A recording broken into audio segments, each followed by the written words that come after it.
Woi, orang-orang Aceh, anak-anak Aceh, jahanam bangsat, anak dajjal kau ya. Tapi bukan Aceh Gayo. Kalau Aceh Gayo saya hormati, saya santuni. Aceh yang asli adalah suku Gayo.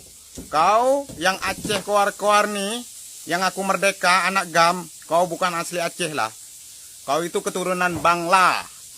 Bangla, orang Australia, kau itu anak haram. Tahu, bukan orang Aceh. Kau dengar nih kau ya, kau dengar nih. Nah, kalau kau nak jumpa saya, datang dekat Kelang, Padamaran, Jalan Selat-Selatan, Lorong 21. Siapa tak tahu saya? Saya Abang Long dekat sini. Ku pancung, ku minum darah kau kalau kau jumpa dengan saya. Betul. Kau camkan tuh 4 orang Aceh. 4 hari ini aku udah bunuh 4 orang Aceh. Aku minum darah dia. Kau ingat ya? Ini muka yang ini Aceh nih. Nih. Nih muka kau sampai kau tutup dengan kau. Buka. Nih. Saya minta maaf. Nih. Kau minta maaf enggak? Saya minta maaf. Kau minta maaf. Kesalahan saya Apa salah kau?